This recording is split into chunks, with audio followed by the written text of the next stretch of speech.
안녕하십니까. 기해년의 운세, 그 중에서도 사회 전반적인 운의 변화에 대해서 두 번째 시간을 가져보겠습니다. 먼저 앞 시간에서 설명했던 걸 잠깐만 요약해보면, 그 해를 나타내는 어떤 천간과 지지의 기운 중에서 천간이 무나 기에 해당하는 기간이 오면 전 세계적인 경기 사이클과 일치해서 어떤 금융 위기가 오더라. 이거는 그냥 경제 사이클을 천간과 지지라는 것에 맞춰서 예측할 수 있는 아주 평범하지만 상당히 잘 들어맞는 그런 관법이 됩니다. 기해년 운세를 보면요, 기해년의 사회 전반, 기해년의 사회 전반의 변화에 대해서 좀 살펴보고 있습니다. 그래서 먼저 번에는 무년과 기년을 집중하라. 그래서 올해가 내년이 기해년이 되고 올해가 무술년이 되니 요렇게 올해와 내년이 어떤 금융상에서 커다란 변화가 일어날 수 있는 그런 시기와 일치하고 있다. 또 최근에 미국에서 금리를 상당히 올리고 국내에서는 가계부채 문제가 사회적 이슈로 대두되는 것도 상당히 많았고, 국내 금리를 올렸을 때 어떤 그 서민들의 어떤 자산 붕괴 현상이라든가 금융에 대해 높은 이자를 갚지 못하는 상황이 맞물리게 되고, 또 그 가계부채의 경우에서 상당히 많은 부분을 차지하고 있는 주택담보대출 같은 경우가 올해부터 그 원리금 상환을 같이 도래하는 게 굉장히 많아지는 시기랑 겹쳐서 요것들이 어떤 경제적인 위축을 가져올 수 있는 그런 기운이 있다는 것을 먼저 내년에 전제 조건으로 걸었습니다. 자, 두 번째, 내년에 일어날 수 있는 운들을 살펴보는 방법들이 상당히 많이 있지만 저는 12운성이라는 방법으로 내년의 사회의 변화에 대해서 예측을 한번 해보겠습니다. 자, 기해년에 보면 12운성을 적용을 할 때는 천간의 기운이 아닌 지지의 기운을 집중을 하게 됩니다.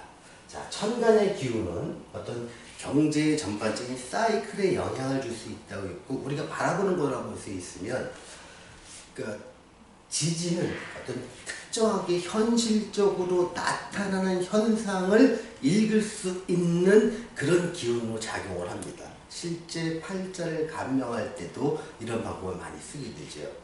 자, 해년에 존재하고 있는 다른 천간들의 기운을 한번 읽어보므로써 그 기운이 어떻게 변하는지에 대해서 예측을 하고, 그것이 사회적으로 어떤 현상이 일어날지에 대해서 한번 저 나름대로 한번 정리를 해볼까 합니다.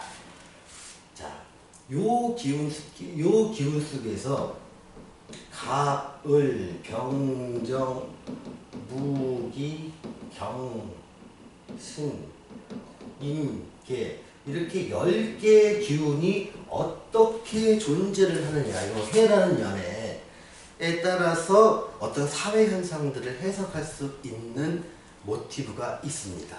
먼저 병정과 무기라는 기운은 뭐냐면, 어떤 사회적으로 표현을 하면 빠른 변화,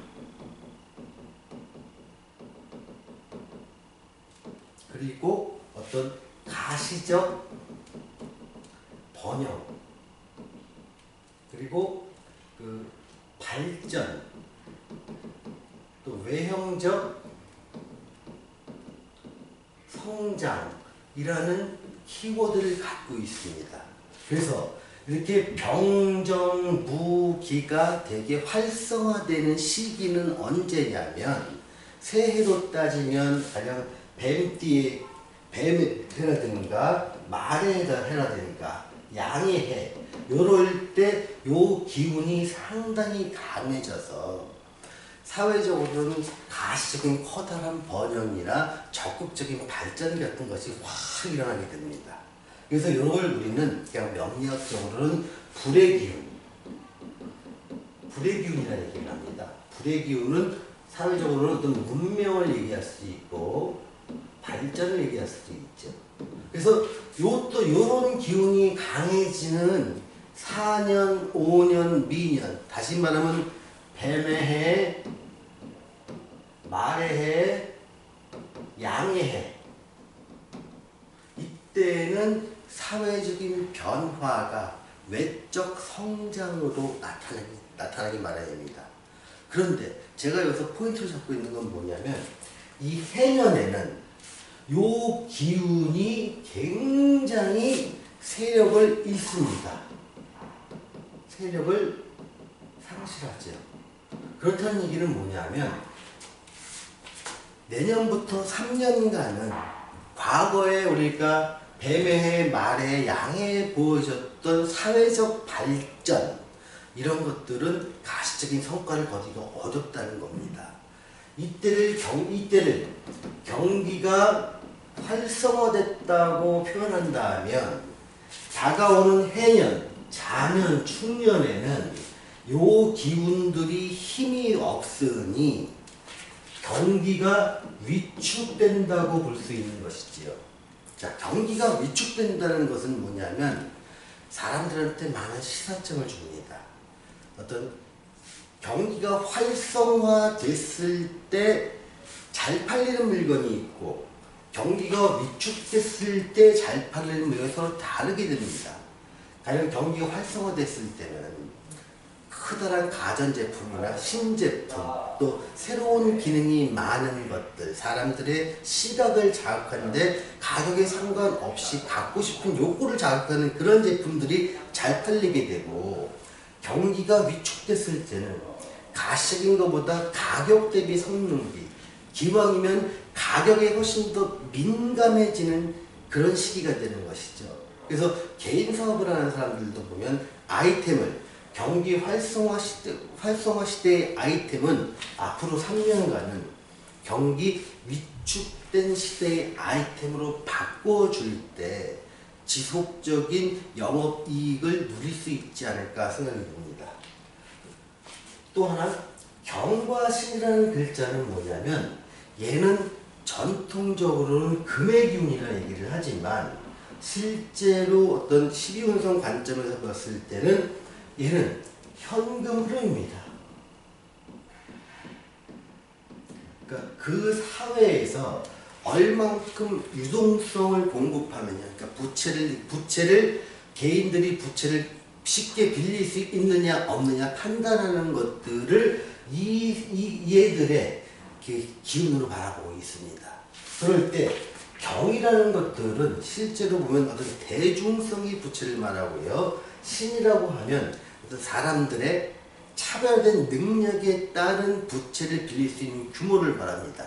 근데 해년에 가면 경은 굉장히 위축되고 신이라는 글자는 굉장히 강하게 힘을 받습니다.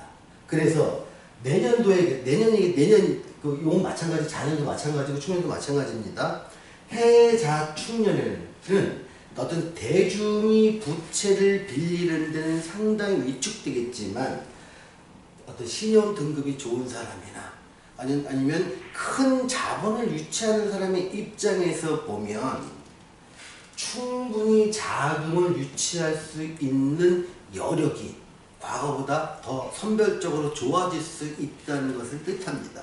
그래서 내년부터 3년간은 사람들이 부채를 갖다 이용해서 레버리지로 뭔가를 투자를 했을 때 대중적인 어떤 그 레버리지를 일으키는 게 아니라 어떤 특수한 투자 회사들 아니면 특수 목적의 펀드를 이루는 사람들 같은 경우는 자금을 모으는데 그리 큰 어려움은 없겠지만 일반 대중들이 또는 서민들이 돈을 빌려서 어떤 창업을 하거나 내 가게를 확장시키거나 아니면 마케팅을 늘리거나 생산 시설을 늘리는 데는 상당히 큰 제약을 받을 것이다.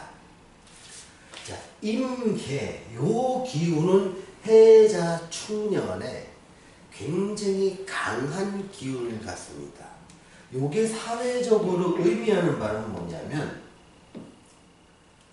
뭔가 눈에 보이지 않는, 눈에 안 보이는 시스템의 개혁, 이 3년 동안 준비될 가능성이 굉장히 높다는 겁니다. 자, 눈에 보이지 않는 시스템이라고 하면 현대 사회에서 우리 서민들이나 사람들의 삶 속에서 가장 위력적으로 와닿는 것들은 뭐냐면 어떤 화폐 개혁 같은 것들이나 금융 시스템의 변화, 이런 것들을 예측할 수 있는 거지요. 근데 제가 지금 이렇게 화폐 개혁이나 금융 시스템의 변화처럼 아주 거대한 변화를 얘기할 수 있는 근거는 뭐냐면 육식각자의 흐름 속에서 그 실마리를 찾아서 조심스럽게 말씀드릴 수 있는 것입니다. 자, 육식각자의 흐름이라고 하면 이런 겁니다. 그러니까 육식갑자는 60년을 주기로 해서 이게 기운이 돌아가게 되죠. 갑자년을 시작해서 을축년, 병인년 이게 쭉 해서 얘를 1번, 2번, 3번이라고 놨을 때 여기서 15번까지 기운, 여기서 16번인 기묘년부터 시작을 해서 쭉 해서 30번까지 기운 계산이 되겠죠. 31번 갑오년을 31번 갑오년을 시작을 해서 45년 무신년까지 요 기운을 이렇게 나눠보는 겁니다. 60년을 갖다가. 그리고 46번인 기윤년을 시작해서 60번인 개해년까지 얘의 기운을 어떤 목에 성장하는 기운으로 1번부터 15번까지를 놓을 수 있고 16번부터 그 30번까지는 어떤 화의 기운, 굉장히 번창하는 기운, 그래서 사회적인 유동성이 공급되고 굉장히 활력을 받는 기운을 또 화의 기운이라고 합니다. 지금 있는 것은 올해가 무술년이면 35번째입니다. 번째가 무술년이고 내년은 36번째가 되겠죠. 기해년. 요게 있는, 그러니까 31부터 45번 요 사이에 있는 그 기운을 금의 기운이라고 합니다. 이 시기는 뭐냐면 어떤 성장된 것을 뭔가 번영의 근거를 만들고 화려하게 성장하고 꼽혔던 것이 이제는 결실을 맺는 시간이라서 이 시기에는 아주 커다란 변화가 일어나기도 합니다. 금을 결실이라 말하기도 하고 개혁이라 말하기도 하는 이유가 거기 있습니다.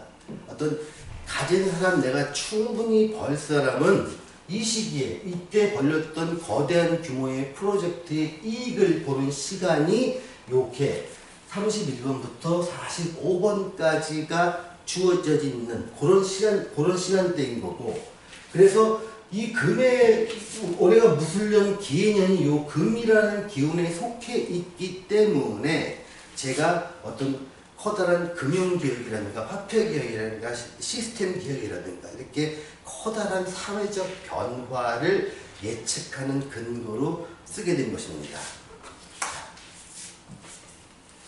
그러면 다시 정리를 한번 해볼게요. 12운생의 변화로 사회의 변화를 읽는 것을 정리를 해보면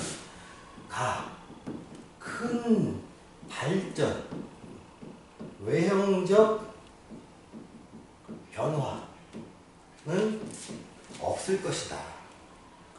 커다란 GDP가 성장한다든가 어떤 삼성전자가 그동안 엄청나게 일을 봤던 것들이 이번에는 향후 3년에는 지속될지 아니면 사회의 다른 면에서 어떤 변화가 일어날지는 모르겠지만 우리 사회나 전 세계적으로 봤을 때 어떤 주가가 다우지수가 뭐 26,000을 넘고 27,000을 바라보고 이렇게 성장하는 것은 이제는 끝나지 않았느냐 조심스럽게 예측을 해보고요. 두 번째 어떤 금융 대출이라고 했죠. 대출에는 차별화가 이루어질 것이다. 빌 수 있는 사람은 되게 한정되지만 그 사람들이 자금을 모을 수 있는 규모는 과거보다 커질 수 있다. 다만 일반 대중이 자금을 빌릴 때에는 상당히 커다란 제약을 받을 것이다. 세 번째, 뭔가 눈에 보이지 않는 큰 사회적 개혁이 있을 것이다. 이거는 어떤 화폐 개혁이라든가 어떤 금융 시스템의 변화,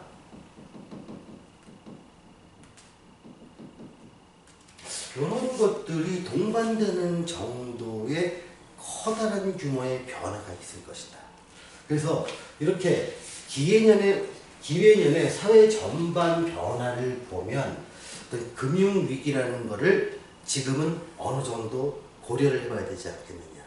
또 이렇게 11세기 변화를 보면 큰 발전보다는 눈에 보이지 않는 커다란 준비를 할 정도의 사회의 변화가 발생할 개연성이 있다. 그래서 보통 이 강의를 듣는 사람은 개인일 것이고 개인이 준비해야 될 것은 뭐냐면 이거는 제가 보니까 이렇게 금융위기가 다가왔을 때 가장 많이 힘들어하는 사람은 부채가 많은 사람이더라. 그래서 쉽지는 않겠지만 이 동영상을 보시는 분들 중에서 지금 어느 정도 여력이 있는 분이시라면 내년이 오기 전에 가장 빠른 시간 내에 부채를 상당히 줄여놓는 것들을 가장 먼저 해야 된다.